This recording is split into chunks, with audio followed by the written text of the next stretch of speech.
Garen, the might of Demacia. Born into the noble Crownguard family, along with his younger sister Lux, Garen knew from an early age that he would be expected to defend the throne of Demacia with his life. His father, Pieter, was a decorated military officer, while his aunt Tiana was sword captain of the elite Dauntless Vanguard, and both were recognized and greatly respected by King Jarvan III. It was assumed that Garen would eventually come to serve the king's son in the same manner. The kingdom of Demacia had risen from the ashes of the Rune Wars, and the centuries afterward were plagued with further conflict and strife. One of Garen's uncles, a ranger, knight in the Demacian military, told young Garen and Lux his tales of venturing outside the kingdom's walls to protect its people from the dangers of the world beyond. He warned them that one day something would undoubtedly end this time of relative peace, whether it be rogue mages, creatures of the abyss, or some other unimaginable horror yet to come.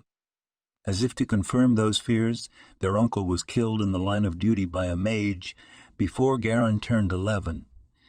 Garen saw the pain this brought to his family, and the fear in his young sister's eyes. He knew then, for certain, that magic was the first and greatest peril that Demacia faced, and he vowed never to let it within their walls. Only by following their founding ideals, and by displaying their unshakable pride, could the kingdom be kept safe. At the age of 12, Garen left the Crownguard home in High Silvermere to join the military. As a squire, his days and nights were consumed by training and the study of war, honing his body and mind into a weapon as strong and true as Demacian steel. It was then that he first met young Jarvan IV, the prince who, as king, he would one day serve, among the other recruits, and the two became inseparable. In the years that followed, Garen earned his place in the shield wall as a warrior of Demacia, and quickly gained a fearsome reputation on the battlefield. By the time he was 18, he had served with honor in campaigns along the Freljordian borders, played a key role in purging fetid cultists from the Silent Forest, and fought alongside the valiant defenders of White Rock. King Jarvan III himself summoned Garen's battalion back to the great city of Demacia, honoring them before the royal court in the Hall of Valor. Tiana Crownguard, recently elevated to the role of High Marshal, singled out her nephew in particular and recommended him for the trials necessary to join the ranks of the Dauntless Vanguard. Garen returned home in preparation and was greeted warmly by Lux and his parents, as well as the common people living on his family's estate. Though he was pleased to see his sister growing into an intelligent, capable young woman, something about her had changed.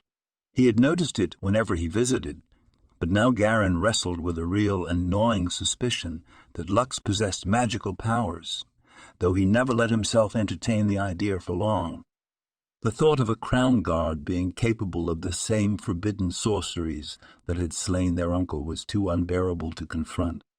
Naturally, through courage and skill, Garen won his place among the vanguard. With his proud family and his good friend, the prince, looking on, he took his oaths before the throne. Lux and her mother spent much more time in the capital, in service to the king as well as the humble order of the Illuminators.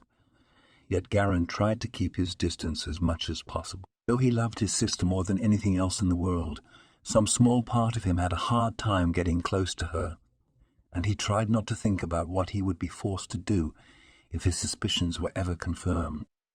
Instead, he threw himself into his new duties, fighting and training twice as hard as he had before. When the new sword captain of the Dauntless Vanguard fell in battle, Garen found himself put forward for command by his fellow warriors, and the nomination was unopposed. To this day he stands resolute in the defense of his homeland against all foes.